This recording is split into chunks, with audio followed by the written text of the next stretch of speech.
Halo teman-teman, selamat sore. Ketemu lagi dengan saya, Faris, si hortikulturis. Oke, kali ini saya nggak bahas tentang landscape, tapi bahas tentang greenhouse dan tanaman di dalamnya. Eh, Buat beberapa hobis atau orang-orang yang membudidayakan tanaman hias di area yang kecil, maka keberadaan sebuah greenhouse itu sangat penting. Kendalanya, kadang-kadang kita mengalami satu hal yang di luar dugaan seperti apa yang terjadi hari ini pada greenhouse saya. Atapnya hancur karena angin kencang pada hari ini. Eh, Banyak sekali yang bolong ya. Ini bolong ya, ketiup angin. Di sebelah sana juga ada dua spot yang lubangnya cukup besar dan harus segera saya perbaiki. Anyway, saya mau bahas tentang dua hal, tapi singkat aja. Yang pertama adalah bahwa greenhouse itu selain dia memberikan perlindungan buat tanaman, tetapi juga di sisi lain dia membuat tanaman eh, berada pada sebuah kondisi yang juga ideal, bukan hanya untuk tanamannya, tapi juga buat hama dan penyakit. Ada hama-hama tanaman yang spesial menyerang tanaman dalam greenhouse. Di antaranya adalah tungau atau spider mites.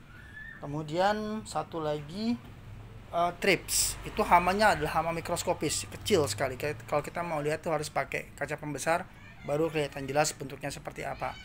Tetapi gejala serangannya mudah dilihat. Cuman masalahnya begitu kena di greenhouse biasanya dia sudah ada di mana-mana. Nah, di greenhouse saya ini kebetulan kebanyakan tanamannya adalah tanaman aroids. Yang paling sering kena spider mites terutama itu adalah alocasia. Eh, Gejala serangannya kalau pada alocasia adalah daunnya menguning dan di belakangnya ada bercak. Saya tunjukkan. Ini ada alocasia cupre punya saya. Nah, alocasia cupre yang daun ini nih, nah ini terserang spider mites ya. Di belakangnya tuh ada banyak sekali. Kalau kita lihat secara sekilas nggak kelihatan hamanya, cuman dia punya benang-benang halus karena spider mites itu kan laba-laba ya. Dan si laba-laba itu pasti dia buat benang gitu loh. Nah, eh, nggak kelihatan kalau pakai kamera, jadi emang harus pakai pakai kaca pembesar. Tetapi kelihatan kalau pada daun-daun yang baru ada bercak, mungkin bisa kelihatan ada bercak di permukaan. Bercaknya itu bentuknya titik-titik dan itu titik-titik itu rapat dan warnanya kelihatan khas agak keperak-perakan. Nah, kalau dideketin ke lensa, maka tampak tuh bintik-bintiknya, ya. Nah, ini dia kena. Dan saya biasanya menghindari penggunaan insektisida. Jadi kalau untuk mengusir spider mites, yang saya gunakan adalah sabun cuci piring dan essential oil. Yang saya pakai minyak kayu putih. Itu untuk mengusir si spider mites. Nah, permasalahan kedua adalah greenhouse juga menyediakan tempat yang ideal untuk jamur untuk tumbuh. Beberapa aglonema saya ada yang kena, walaupun saya secara rutin mengontrol jangan sampai si jamur itu menjadi persisten ya dan tidak bisa lagi dikendalikan. Nah, tapi tetap aja kondisi tanaman juga mempengaruhi seperti halnya manusia. Walaupun kita tinggal di tempat yang bersih, makan makanan yang sehat, menjaga kesehatan dengan olahraga, kalau sudah waktunya sakit ya bisa juga tetap sakit ya. Tanaman juga demikian. Kita mencoba menjaga sanitasi greenhouse dengan baik, kemudian mencoba memberikan obat, memberikan pupuk dengan baik, tetapi tetap aja ketika waktunya dia sakit ya dia akan sakit. Nah, sayang sekali yang kena adalah tanaman harga cukup mahal. Widuri putih saya kena busuk akar. Nah, mungkin teman-teman bisa lihat ini. Gejalanya, akarnya menjadi lembek berwarna yang tadinya putih berubah menjadi agak abu-abu ya. Dan kemudian biasanya kalau direndam air akan kelihatan transparan.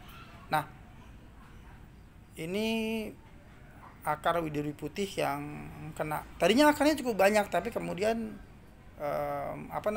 sebagian besar rusak akarnya.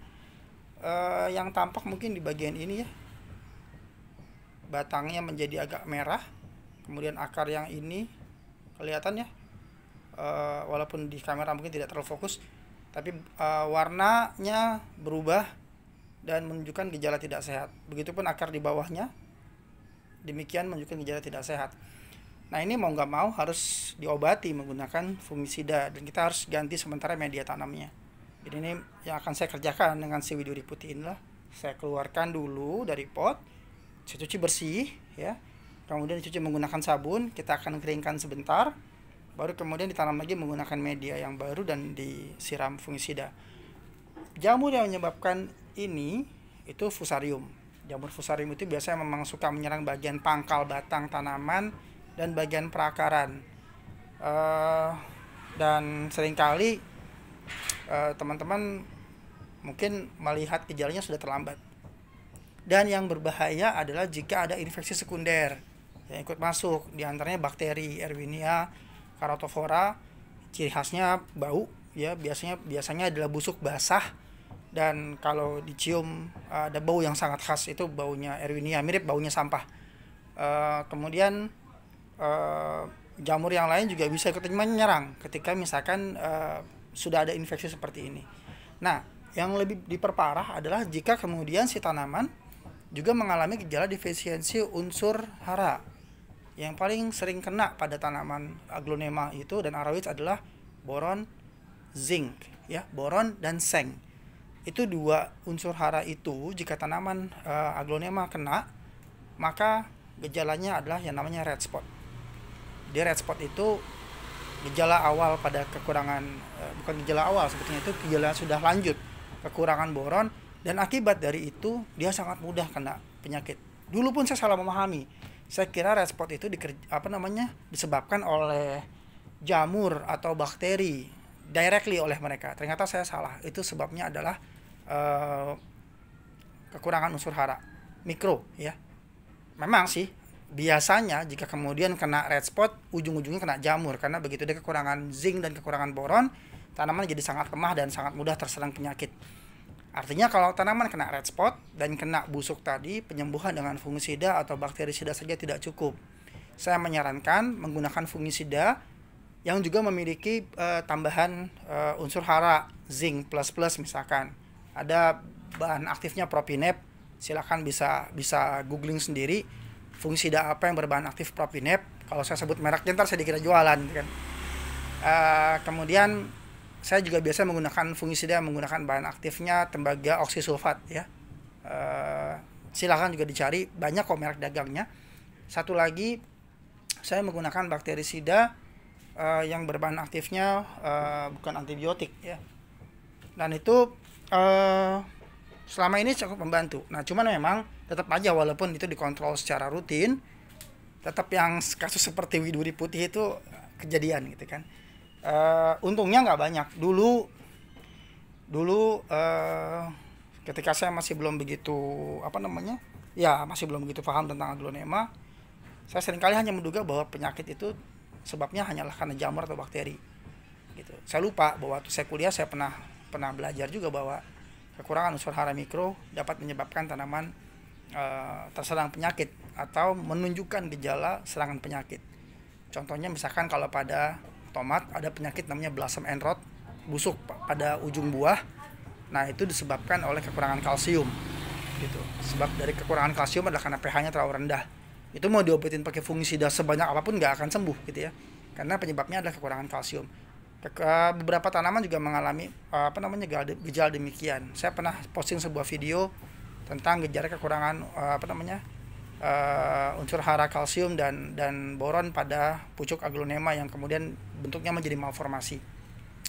Nah, jadi sore ini saya bahas tentang greenhouse, bahwa greenhouse tidak hanya menyediakan tempat yang baik bagi tanaman untuk tumbuh, tetapi juga dia menyediakan tempat yang baik bagi hama dan penyakit juga untuk hidup gitu. Makanya kita harus kontrol sanitasinya, kita harus kontrol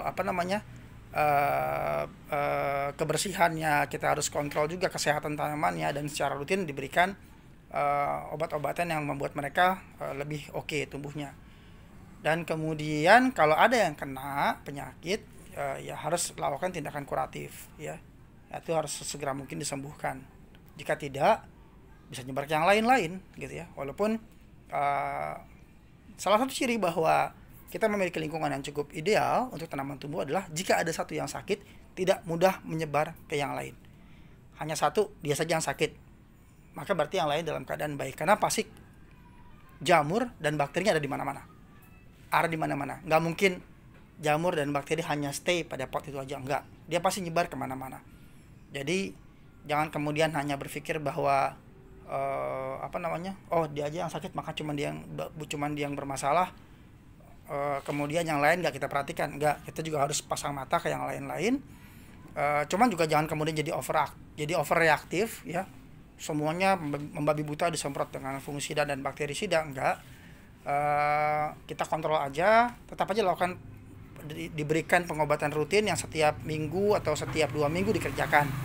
Nah, satu lagi yang sering kali jadi kesalahan dari para hobis tanaman hias adalah beranggapan adanya obat sakti atau pupuk yang sakti atau media tanam yang sakti. Jika menggunakan media tanam ini maka tanamannya selamanya tidak akan sakit. Nah, itu salah ya. Tidak ada media tanam steril pada tanaman.